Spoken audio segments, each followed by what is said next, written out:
Hello, my dear friends, and welcome to another episode of Europa Rediviva. I was listening to Romanian foreign political analyst, one of the very few that I trust, and he said yesterday something regarding the geopolitics of France. He said that even though it's a country that doesn't have that many resources and cannot exert that much hard power, and its soft power has also dwindled in the past decades, ever since Charles de Gaulle, well, some would argue ever since Napoleon. But he said that the reason why France keeps on trying to project power at the world scale is because of its historical memory. So historical memory is one of the variables in the equation of the desire of a country to project influence around it. And I started to think about this, and this relates to a lot of things that I said regarding heritage. Well, as you can see, I am now at the UNESCO World Heritage Site at one of the biggest ones in Europe. This is why it's advisable to book ahead, and you will be in this huge flock of Americans. It's one of those places that Americans visit when they come to Europe.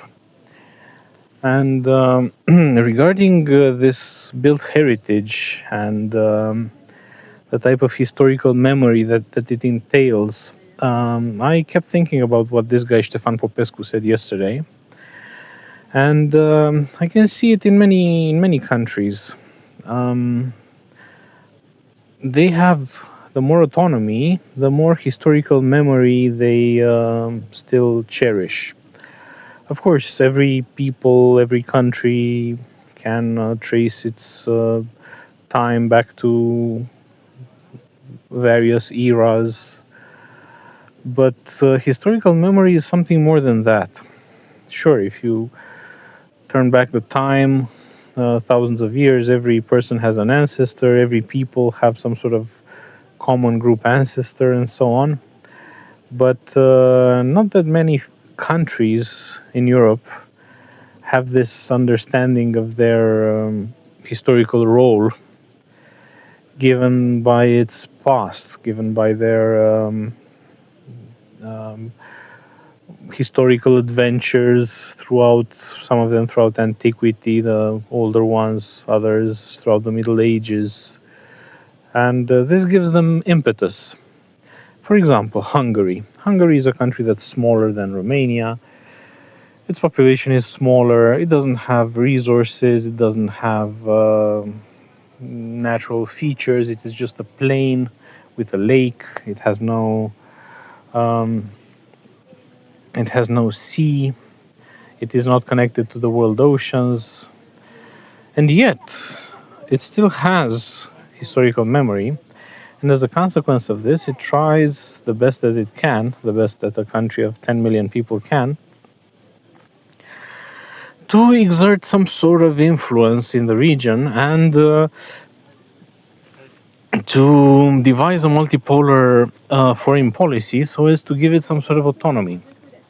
Of course, a country of 10 million people cannot be truly autonomous in the field of its external relations. This is why it is a member of NATO, it is a member of the European Union, but it is one of the problem children of these organizations. It is one of the countries that least obeys orders and most does its own thing.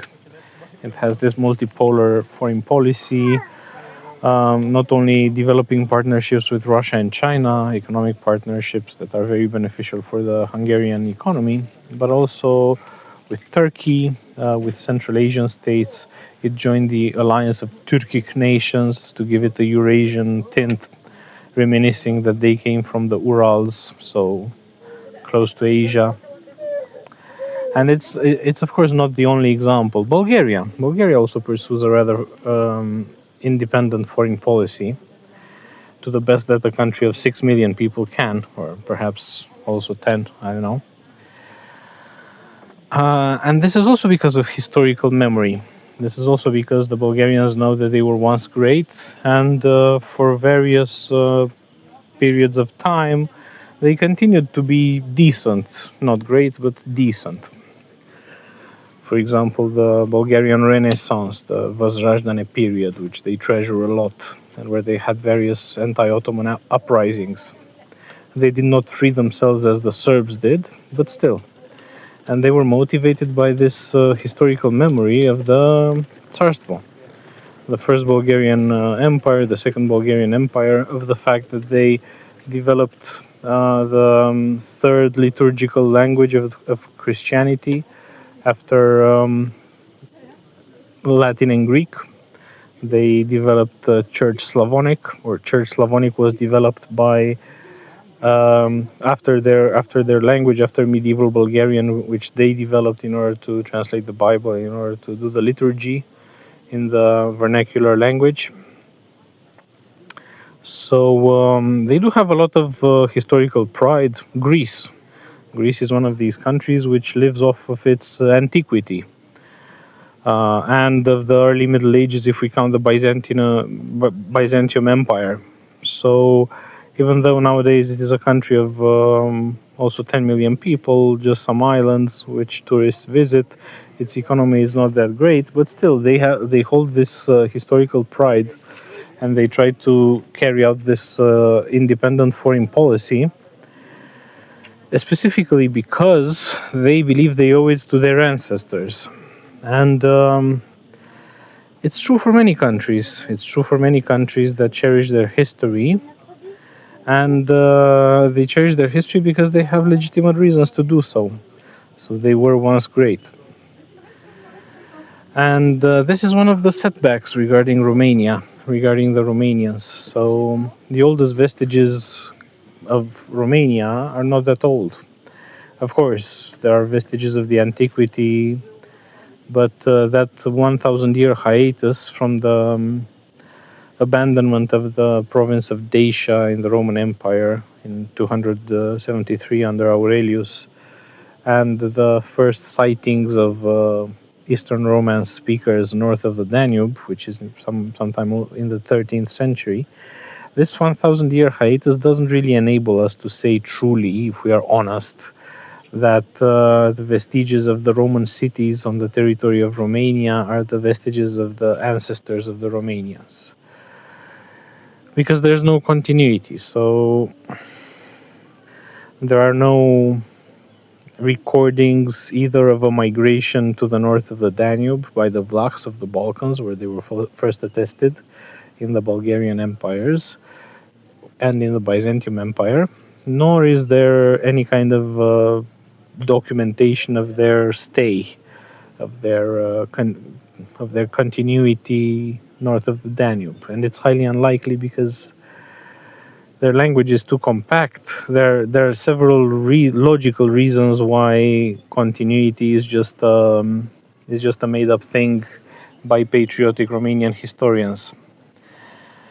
So if we take these two scenarios, for none of which having any kind of documentation, any kind of historical record, if we are honest and we try to seek not necessarily the most patriotic alternative, but the most probable alternative, given the few records that we have and that attest the Vlach population south of the Danube first, and given logic, then there was probably a late Vlach migration in the 10th century, something like this, to the north of the Danube, 11th century. Maybe when the first Bulgarian Empire crashed and it was taken over by the Byzantine Empire, or when there were the struggles of the second Bulgarian Empire. But there must have been some northward migration of Romance-speaking peoples, because the language of the Romanians is too compact. If they had just evolved for 1,000 years on the same territory out of Roman Dacia, there would have been language fragmentation, like in the case of the Italic Peninsula, where there are all these regional languages, some of them not even mutually intelligible. whereas Romanians speak a very, very similar language everywhere, and this cannot be caused by anything else than late migration. Otherwise, if we go by the academic canonic version by the Romanian patriotic historians, then the people inhabiting Moldova, both the Romanian Moldova and the independent state of Moldova, and even Transnistria, and even beyond Transnistria, because there are communities of Moldovans even to the Bug and after the Bug. So all those Romance-speaking people are the descendants of the Dacians, the free Dacians, of which there were just a couple of tribes left outside of the Roman province of Dacia. And they became Romanized through influence, through overhearing the language, and they abandoned their own mother tongue for the more prestigious Latin, which they just overheard over the Carpathians. It's highly ridiculous, especially for this type of language acquisition to last for more than 1,000 years and to be so similar, so identical to the language in the province proper after 1,000 years of several barbaric kingdoms. Anyway, it's just it's not a serious theory, even though in Romania it is considered the canonic theory. But so going back to what I was saying, the oldest vestiges in Romania are not that old. People go to Bucharest to visit what foreign tourists? Well, the House of Parliament that was built by Ceausescu, let's say 1989. It was started in about 1984 and it was finished sometime after 1990. So very recent. Some might want to visit the Athenaeum. This is from the 1880s, 1890s. Very recent. Okay, there are all sorts of these French eclectic palaces by architects like Louis Blanc and Paul Gauthiereau. Also 1880s, 1890s. And what does Bucharest have from before that? It has about 3 Ottoman houses, which it does not regard as Ottoman, and which it does not promote as such. There is a museum of such an Ottoman house with its Ottoman interior and everything in Ploiești, an 18th century house owned by a Bulgarian merchant, the Hagi Prodan house. But Bucharest has no such vestiges from Ottoman times. And the only vestiges are the churches, which had received substantial makeovers during the late 1800s with the Academist period, the French-inspired art movement of the modern Romanian state, which tried to make everything look French, and it gave neoclassical facades to some churches. It gave Academist painting to the Byzantine iconographic interiors, and so on. So, okay, there are a few medieval churches. I think in Bucharest, the oldest one is from the 16th century. There is nothing from an earlier era, because the city itself was from the 15th century, so it was first attested during the father of Vlad the Impaler.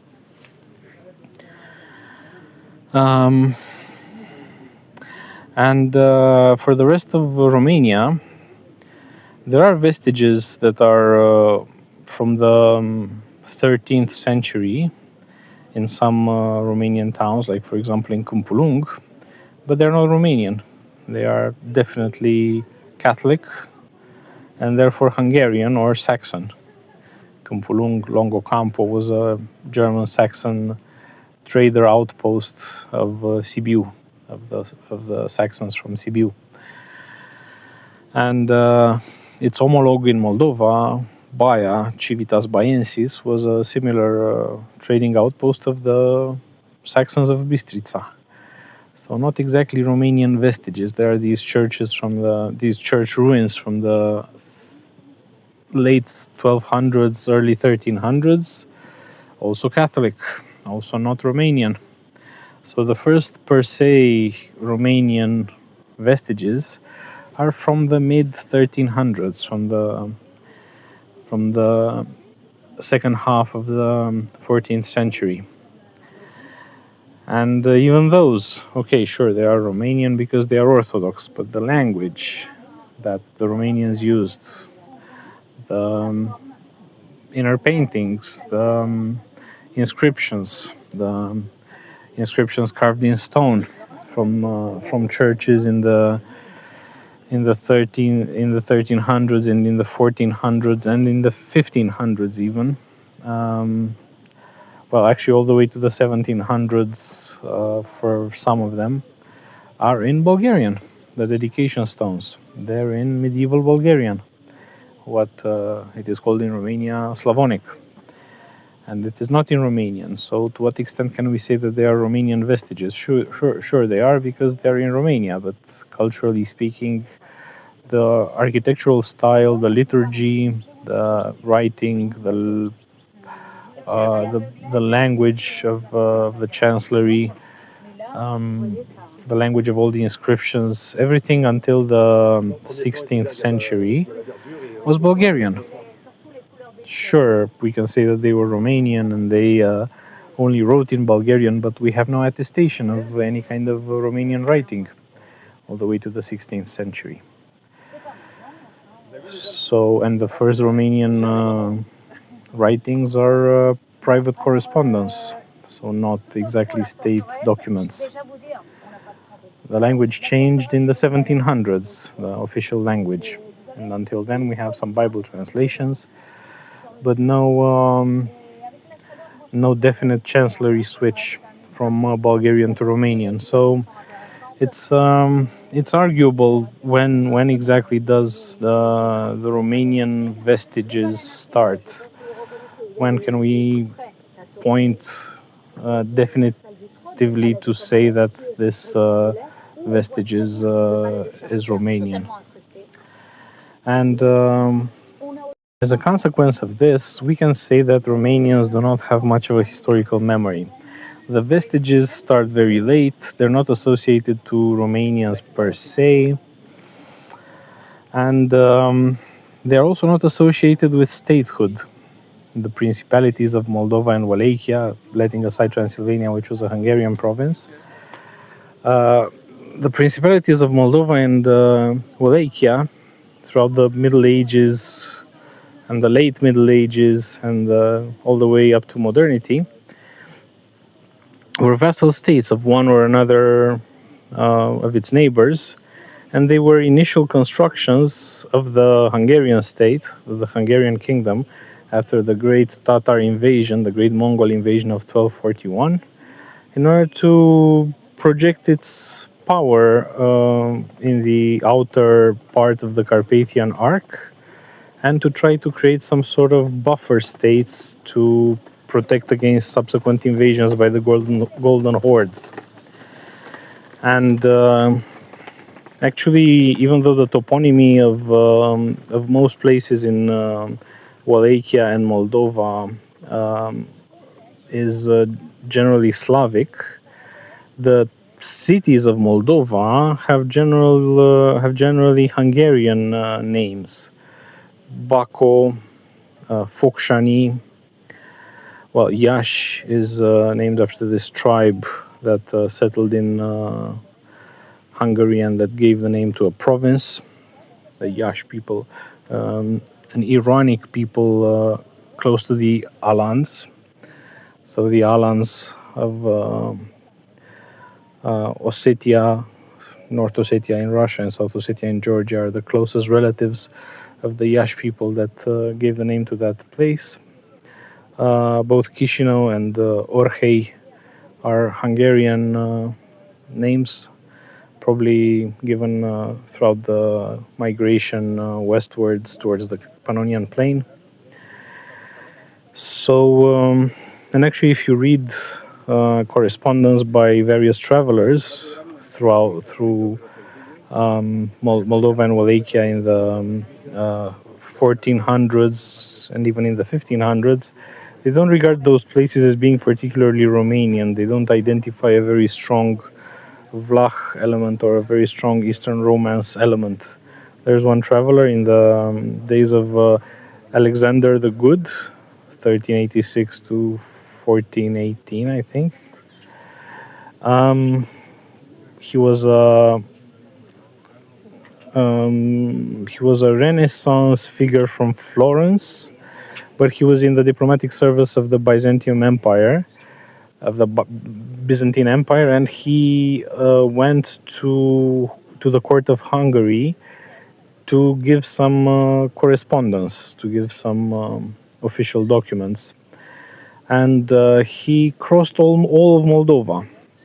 And he did not even call it Moldova. He did not call the people there Moldovans or Vlachs or something. He was under the impression that that country was the country of the Scythians, and he gave a very anachronistic account of the people and of the towns there. And well, he found them in a very desolate state, but nothing that would indicate statehood, that would indicate Moldovan statehood, that would indicate the Romanian people or the Moldovan people or a Romance, Eastern Romance speaking population. So anyway, Romania is now such a vassal state and projects zero outward influence, even towards its Moldovan neighbor, which shares a common language and a common history. Even that potential alliance or potential union is done at the behest of some other foreign powers, and it is not a consequence of Romanian influence, of the Romanian influence itself. And yeah, Romania is lacking in projecting power, because even though it is a mid-sized country, it is larger than some aforementioned countries that do project power. It's like twice as large than Hungary, Bulgaria, or Greece, and yet it fails to project even half the power that these countries project, because it has no history of statehood. Its statehood begins, its independent statehood in 1878, and its well, statehood as Romania, but as an autonomous principality of the Ottoman Empire from 1859 to 1878. So, yeah, unfortunately, Romania is lacking historical memory. And even though there are vestiges, and I did not say anything about Transylvania and Dobruja, those two provinces came late to the party, came late to the Romanian state. And the vestiges there are very old, but they belong to various cultures. They belong to different countries. Transylvania is full of Hungarian vestiges. The Romanians left almost no urban vestiges. There's no urban architecture in Transylvanian cities of any kind of Romanian extraction. Even the Orthodox churches in the Transylvanian cities are in Baroque or Neo-Gothic or these types of styles that were in fashion in the Austro-Hungarian Empire. So the only Romanian buildings in Transylvanian cities appear after 1918, and they are of the Neo-Romanian style, so the national style that was started in 1890, and basically around 1920 it was in its mature phase. And then in the 1930s, some Art Deco and interwar modernism. And very few, of course, because the centers of the cities were full with the Hungarian architecture. They had the medieval core, they had the Baroque outer layer from the Austrian reconquering of Ottoman Transylvania. And the Romanians could not insert too much architecture of prestige. They inserted some cathedrals, some Orthodox churches in the 1920s and in the 1930s. But apart from that, it's only the communist dormitory districts around the center that are the Romanian addition.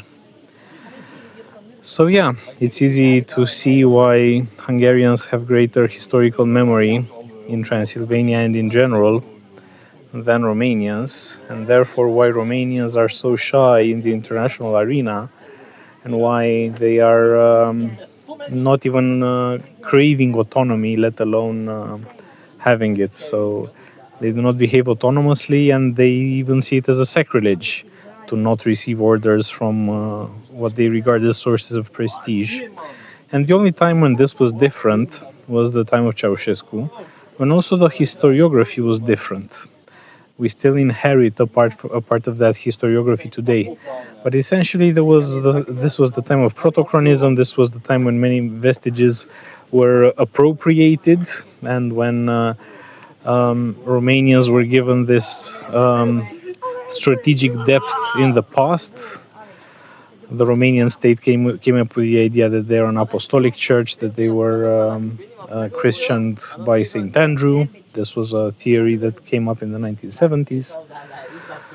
That they are connected with the unitary Dacian state, which was a state according to the historiography of that time, even though it had no writing system and it was far from being considered a civilization. But anyway, the communists tried to make this connection with Dacia, pre-Roman Dacia, in order to give Romania this type of history that the great civilizations have, history of over 2,000 years.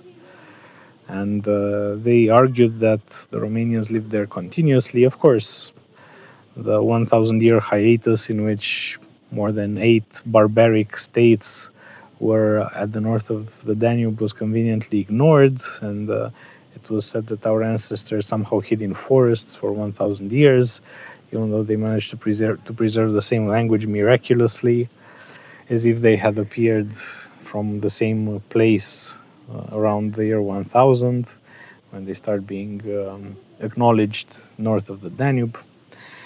But anyway, so this is what I wanted to point out today in this video, that the lack of historical vestiges, the lack of historical heritage, both tangible, material, like this palace complex of Alhambra, where I am, and immaterial, even the notion that you once had statehood can count as a motivator of historical memory. So the lack of such historical memory makes a country, even though it is endowed with natural resources and it has quite a large size and it can project power in theory, it makes it very shy in the international arena, and it makes its elites seek foreign patronage above anything else and disregarding any kind of local loyalties. So this is why Romania is such an enigma, that it behaves as a Lilliputian country. It behaves like Luxembourg. Even Luxembourg tries to play its allegiances between France and Germany. So yeah, the lack of historical memory makes you cognitively, makes you mentally a tiny country, even though you might be a rather mid-sized one. This is what I wanted to tell you today. If you like what I do, like, share, subscribe, join my Telegram channel for similar content that I might post from other creators. And until next time, take care. Bye.